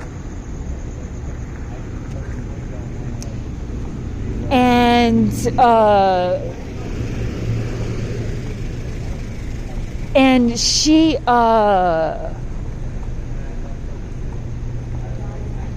started talking to the security guard. And she said, I was telling him, he said, well, you were being awfully loud talking. And I told him, well, they tried to bust my door down twice in 3 minutes and stab me with a heroin needle. They were trying to murder me. And I was naked getting out of my shower. Okay? And so, and I already called LAPD on the same people last night. And that's why I rang the fire alarm. And the fire alarm went off. Okay? And so, a woman came out of nowhere, which is one of the occupants. She's a fake tenant, actually. She has dreadlocks, and she's short and drives a little green car. She was all the way in the bottom of the stairs, and she yells upstairs to the security guard who was in a conversation with me. One-on-one conversation. And she says, she's lying. She never takes showers. And there's actually water damage on the cardboard door because I'm always in the shower doing a bowel program. Okay? I have a medical condition. So she's trying, and she says, she's a 5150, and she's looking from the second floor on the stairs, trying to like inspire him, planting seeds in his brain. So I told him, I'm the one that hired you because my husband was murdered.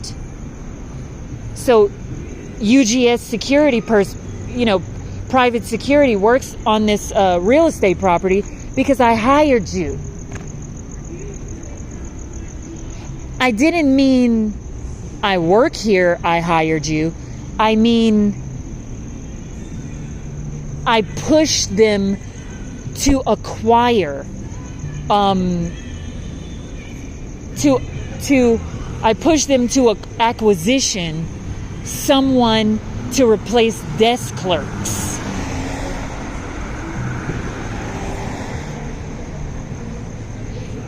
Please stop videotaping me. Let's be friends. Yeah, I see you. I see you in your little UGS car. I see you, and I'm not going to put you in this video camera.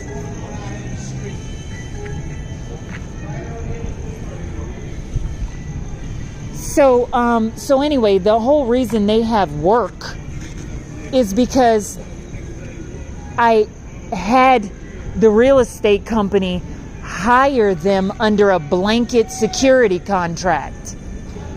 And he's turning the corner, and he's going to make his rounds, and he's trying to figure out where I went. Well, maybe if they stopped gassing me, maybe I'd be home. Try to stab me with a heroin needle while I was naked coming out of my shower. I'm not, and so anyway, let's get back to conclude this now. It's been an hour and 53 minutes. That's what the video camera says. So, I mean, it's not as if I really want to go back there, but that's my home for 9.5 years. So, let's come over here on the sidewalk.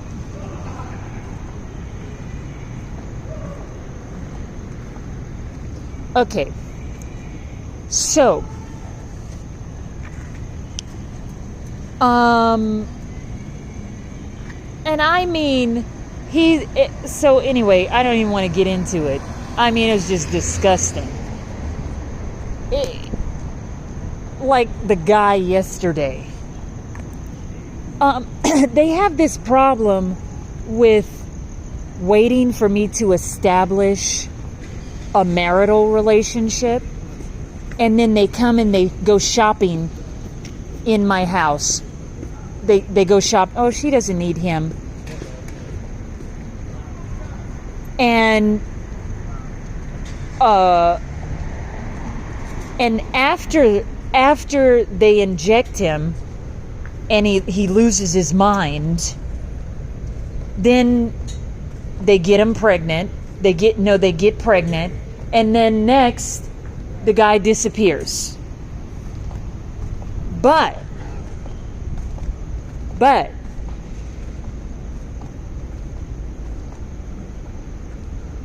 they're always calling themselves doing a trade in exchange. I'm not lonely. I just need people to stop kidnapping the guy that I'm holding hands with. This is called freedom.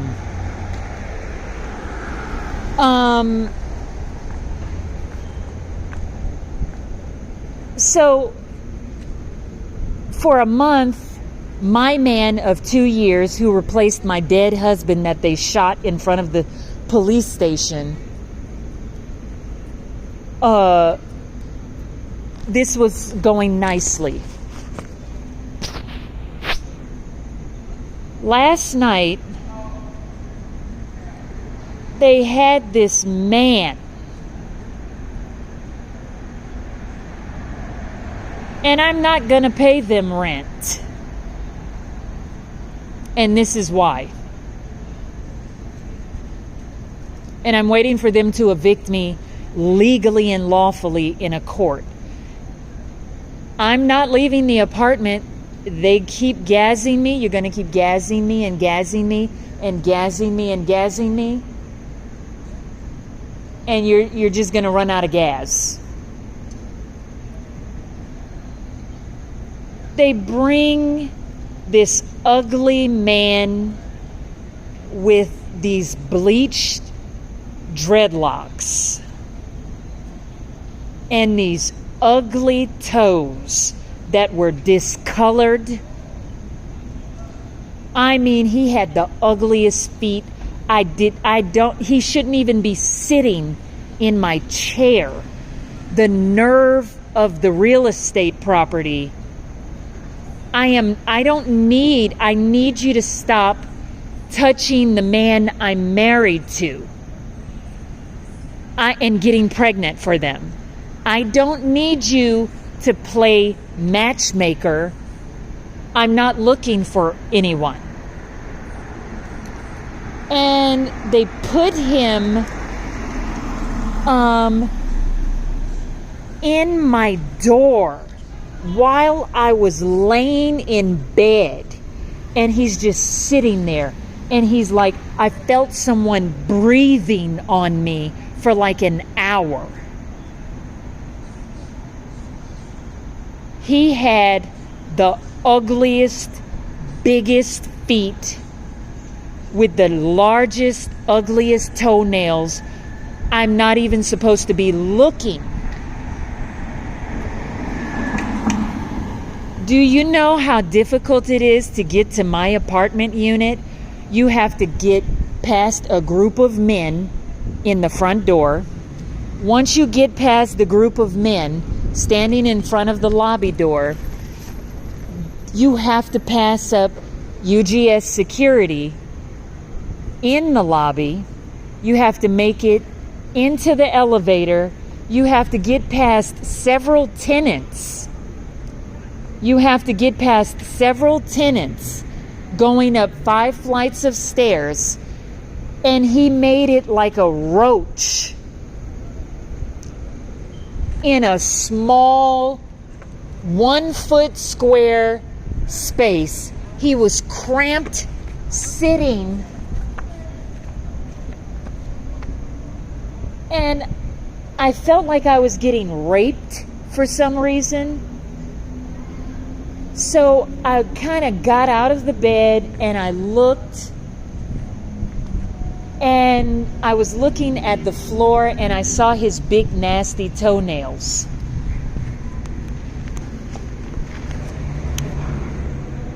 He was facing my refrigerator, and I could feel him breathing hard. Okay, so I went and I said, "Who are you?" I said, "That is my chair." I'm sorry. He said, "I live here." I said, "You live here?" I said, "I've lived here for almost 10 years. I said, "What are you doing right in my door like that at nighttime?" He says, I said, can you please, no, get out of my chair. You have to get out of my chair. That's my chair. That's my furniture. That's under my lease agreement. He says,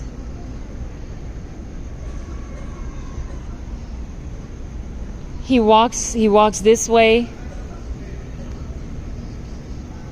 And I said, "Oh, you're in that door right there.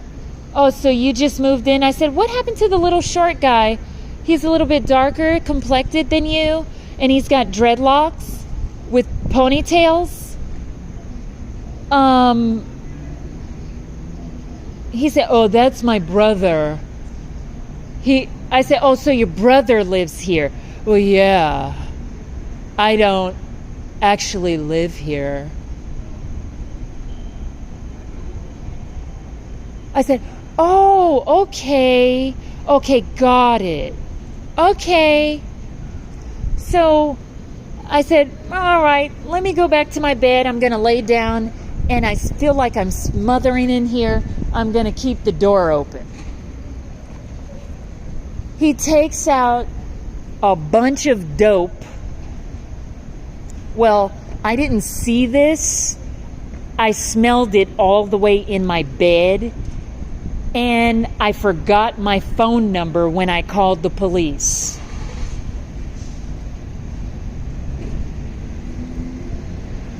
So he came back. He went in his brother's house. He formed an hostile animosity. He went and got a bunch of pipes. He got dope. He got his cell phone. He walked out of the tenant's house, the occupant's house, the tenant's house. He stood right next to my door, and I have two really large closet doors blocking my bed. He took the dope and he blew it into my room. He blew it into my room. Oh, and he was not wearing a shirt. He had some sweatpants on, and he stuck his hands in his sweatpants and was playing with himself. And so I said, "You know what? I'm not going to be rude, because they look like a bunch of young children that are living in that apartment. But I'm going to give them the benefit of the doubt, and I'm going to just say maybe he's disabled, or maybe somebody hired him to just sit in that room." And sure enough, that's exactly what I believe. So what he does is this. I walk out, and I look and I say, excuse me, no. My room, I said I can hardly breathe. My room, my apartment is filled with dope smoke. I said, can you please, I said, why are you standing next to my door blowing the smoke into my bedroom? I said, there's a huge roof. It's huge with garden plants. I said, can you please go to the other part of the roof, and you can smoke all you want. There's other tenants that sit over there on the roof and enjoy themselves. They smoke big ganjas. They do all these things way over there on the roof where all the garden trees and plants are. But that's because I was examining him to find out what his intentions were before I got rude. Because I never want to be rude to people unless I know maybe sometimes people are special. Maybe sometimes people, they're visiting someone. They have no clue what's going on. And so basically, I said, okay, this is what I'm going to do. I'm going to practice complete patience with him. He looks young. I'm going to tell him, just, could you please take your big giant pipe and just go to the opposite side of the roof over there?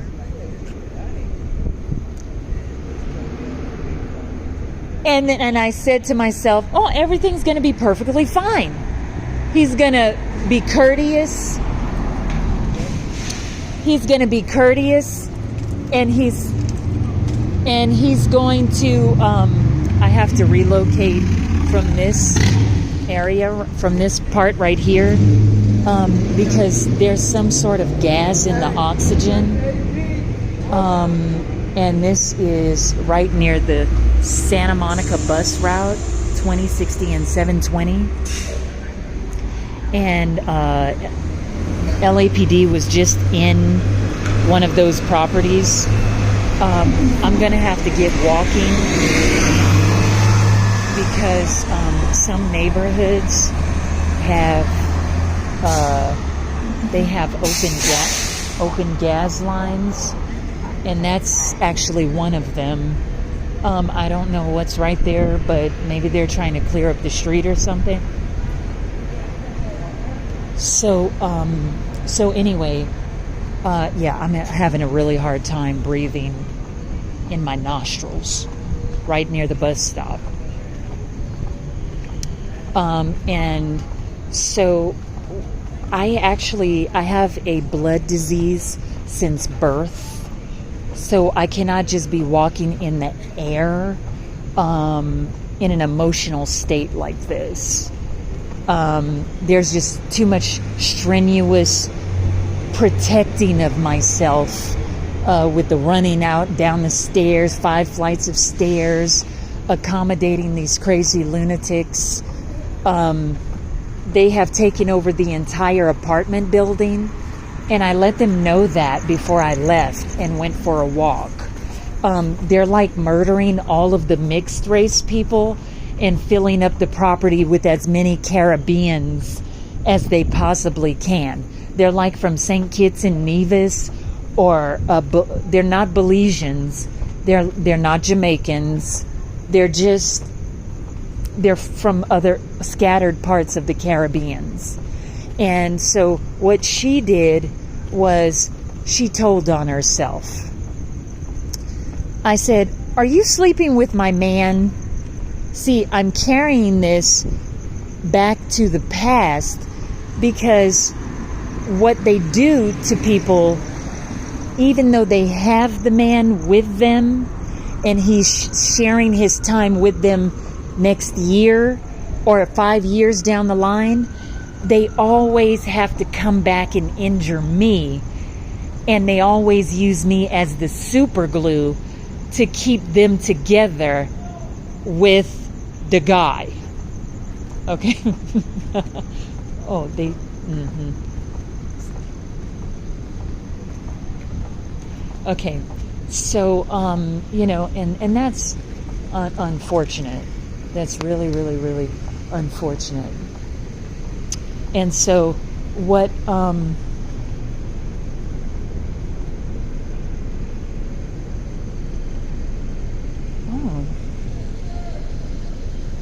There's a car here with emergency lights on, and there's a woman in the car. She looks like she fell asleep or something. I don't want to videotape her, but she's kind of leaning to the side.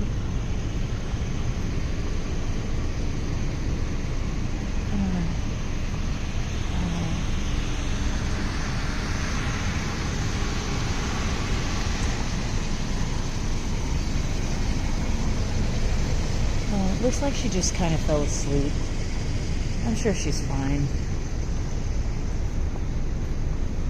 Is she okay? She's sleeping? Or if she's...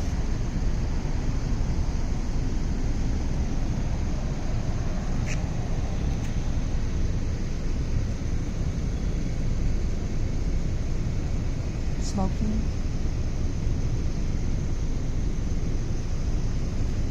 She's from... Oh. I'm gonna knock.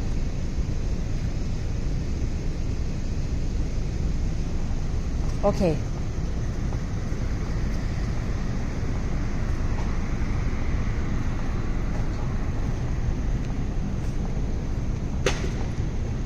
Okay, well, I was told to just let her be and have her privacy of whatever she's doing. I believe she's waiting for a friend. So, yeah. So anyway, now, I have to spit really quick. I've been walking quite a bit and I've got no mask on.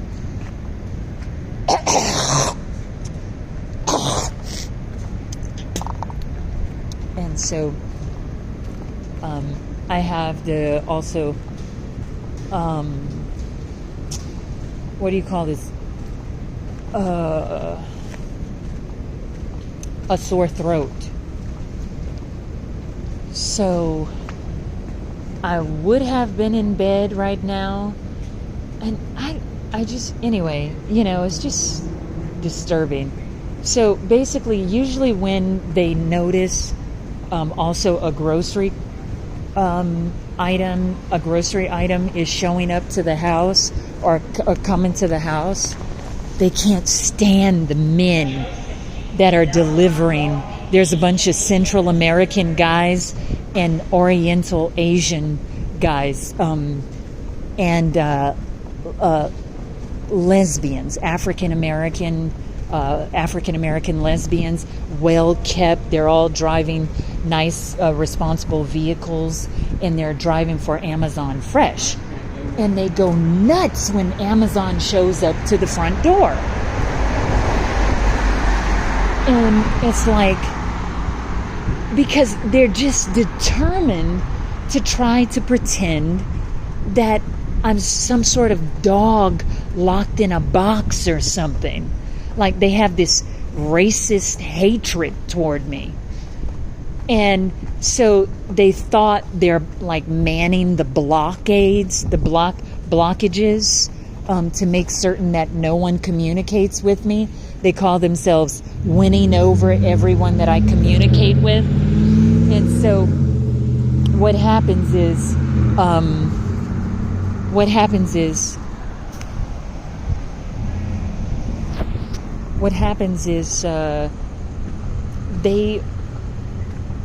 they can't control Amazon Fresh delivery driver services. So that kind of really screws up their head, because the guy he's showing up, he's delivering fresh food items, and what are they doing?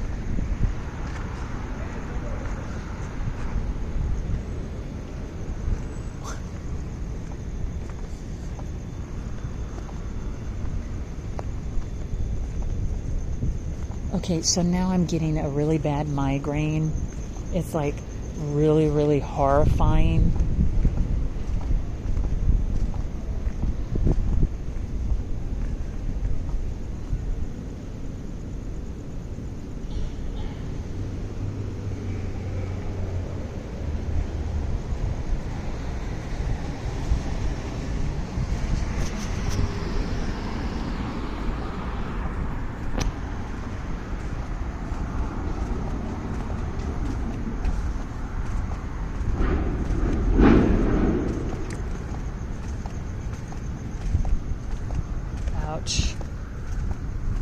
So anyway, now I will conclude this. after 2 hours and 15 minutes. But I will say, the woman with the woman with the dreadlocks, she began talking crazily to the security officer, and she was yelling up the stairs, telling the security guard, "Oh, she lying. She don't talking about she was in the shower and somebody tried to go in her room. She know damn well she don't ever take a shower. That bitch don't ever take a shower, and she just shaved her head. Now, I have no idea who she is. But why does she know so much about me?" And so I asked her, I said, "Are you having sex with my man, the property manager? Is he fucking you in your ass without a condom?" And she looks at the security guard and she puts her head down, and it instantly shut her up. Because, you see, if he's fucking her in her ass without a condom, and she's paying him and checking him into hotels and caring for him, that's where he disappeared to, and the little pregnant one also. Or it's one or the other or both. And he's eating her ass. So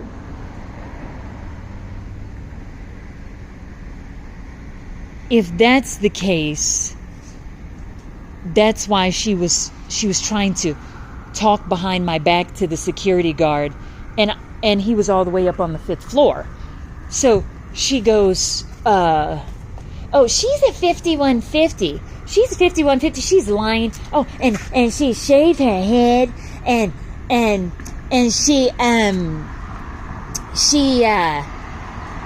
lying. She never takes showers. She never takes showers.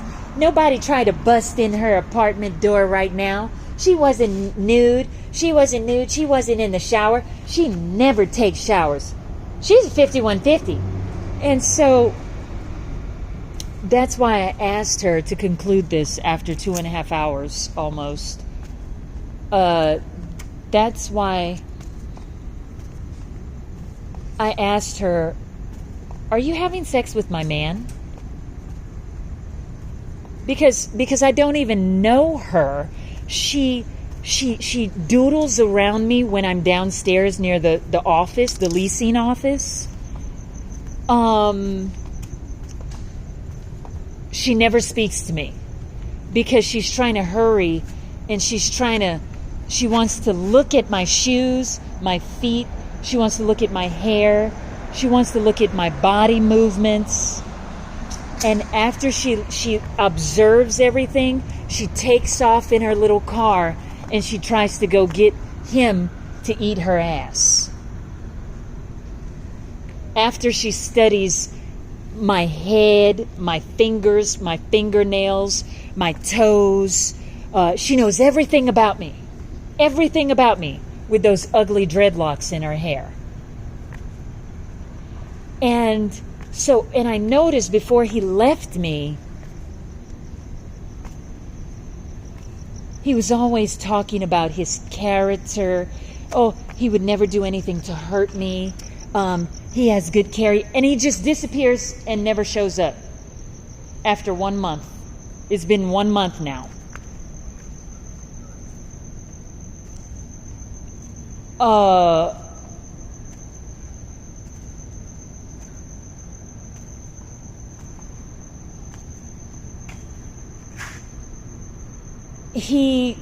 The last thing he said to me was, "We're going to move into a house together. I'm going to move into a new apartment." And I told him, "Well, you have an awfully big dog, or wolf." And he says, "Well, don't worry about my dog. My dog's not going to be a problem."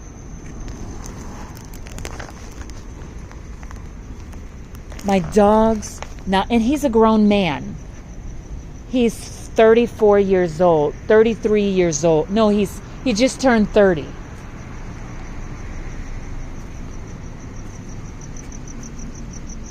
He just turned 30. So after a year and a half, 2 years of our friendship, but notice, I asked her, "Are you sleeping with my man?" And then all of a sudden, she was so boastful about saying, she's a 5150, a 5150. I said, you know what? Don't play that game with me. I have a healthcare background. I used to work in a hospital. I said, you don't know what brought me here to this apartment complex. You don't know anything about me. So you are having sex with my man, aren't you? Especially without a condom. In the back?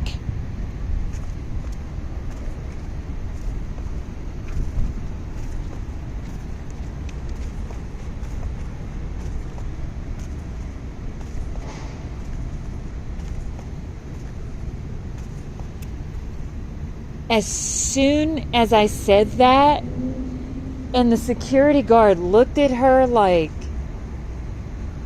ew. She put her head down and she started looking at the ground and she started sneaking down the stairs.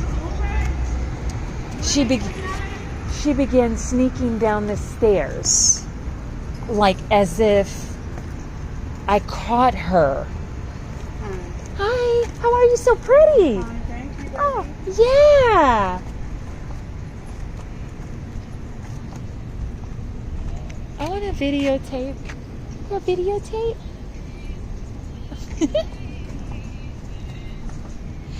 Okay, I'm not going to videotape her. That's very disrespectful. She's a big, tall lady. She's so pretty. She's got the cutest nose.